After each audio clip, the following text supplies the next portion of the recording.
BCC న్యూస్కి స్వాగతం. నేటి ముఖ్యాంశాలు.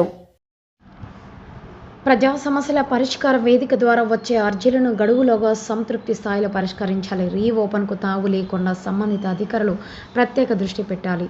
తిరుపతి ప్రజా సమస్యల పరిష్కార వేదిక ద్వారా వచ్చే అర్జీలు నిర్ణీత గడువులోగా రీఓపెన్కు ఆస్కారం లేకుండా నాణ్యతతో పరిష్కారం చూపేలా సంబంధిత అధికారులు ప్రత్యేక దృష్టి పెట్టాలని జిల్లా కలెక్టర్ వెంకటేశ్వర్ పేర్కొన్నారు.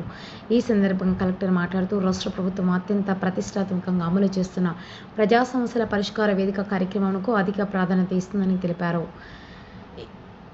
పీజీఆర్ఎస్లో వచ్చిన అర్జీదారులు నాణ్యతలో గడువులోగా పరిష్కారం చూపాలని తెలిపారు. జూన్ 5వ తేదీ ప్రపంచ పర్యావరణ దినోత్సవం సందర్భంగా జిల్లా వ్యాప్తంగా అన్ని ప్రభుత్వ కార్యాలయాల్లోనూ శాఖల వారీగా వారికి ఇచ్చిన లక్ష్యాలని అనుగుణంగా జిల్లా వ్యాప్తంగా 5 లక్షల మొక్కలు నాటేలా చూడాలని అన్నారు. ఎంపీడీఓలకు శాంపిల్ కలెక్షన్కి సంబంధించి ప్రత్యేక దృష్టి పెట్టాలన్నారు. పేదరికం లేని జిల్లాలుగా మార్చేందుకు P4 కార్యక్రమాన్ని జిల్లాలో పకడ్బందీగా అమలు చేయాలని తెలిపారు. ఈ సమావేశంలో డిప్యూటీ స్పెషల్ కలెక్టర్ రోస్మాన్, జిల్లా అధికారులు, సంబంధిత అధికారులు పాల్గొన్నారు.